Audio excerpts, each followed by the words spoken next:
Lactantius, Epitome of the Divine Institutes, Episode 33. Capitulum quintum. Super est de vatibus dicere. Vardro decem Sibyllas fuisse tradit, primam de Persis, secundam Libissam, tertiam Delphida, quartam Cumaiam, quintam Erthriam, sextam Samiam, septimam Cumanam, octavam Hellespontiam, nonam Phrygiam, decimam Tiburtem, cui sit nomen Albunea. Chapter 5. It remains, or our next task, is to talk about the prophets, de vatibus. Super est here is third singular, it's present indicative, and it's active. Of course, it is from the verb super esse, which is a compound of esse. Esse means to be, super esse means to be left over or to remain. So we say quite idiomatically, our next task, or it remains, our next task is to discuss prophets, vatibus. Vatibus is masculine plural and ablative. It's the object of the preposition de, which only takes the ablative. Varro, this is Lucius Terentius Varro, the historian of the 1st century BC. Varro reports, relates, hands down, tradit, that there were fuisse 10 Sibyls. Trado tradere, this is a third conjugation verb, and it introduces oratio obliqua, that is, indirect statement. The subject of tradit is varro, and this is masculine singular nominative. It is a third declension noun, varro, varonis. The subject of the indirect statement is Sibyllas, which is feminine, plural, and accusative. Remember, nothing but an accusative generally can be the subject of an infinitive, and fuisse is the perfect infinitive from esse. So because it's perfect, it's time prior to the main verb, or we say in Latin, antea, prior, and that's why we translate it this way. Varro says that there were decem Sibyllas, 10 Sibyls.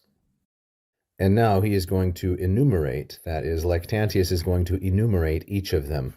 Because Sibyllas is feminine, each one of these ordinal adjectives, primam, secundam, tertiam, quartam, quintam, sextam, septimam, octavam, nonam, and decimam, each one of these is feminine, singular, and accusative, because Sibyllas is feminine and accusative. There were 10 Sibyls, the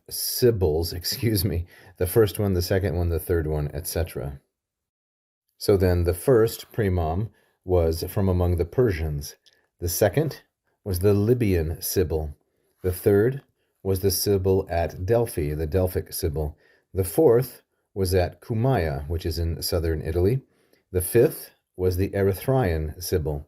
The sixth was on the island of Samos, the Samian Sibyl. The seventh was at Cumana. The eighth was in the Hellespont. The ninth was a Phrygian Sibyl, which is in Asia Minor. And the 10th was Tiburtem, that is the Tiberine Sibyl, the one at the Tiber River, to whom the name is Albunea. So now we have here the 10th one. She gets her own relative clause. So we have cue, feminine, singular, and dative. This will be a dative of possessor, whose name, cue nomen, and this is neuter, singular, and nominative, as the subject of sit. And then we have albunea, which is feminine, singular, and nominative, because it is in apposition to nomen. So notice that the gender is different.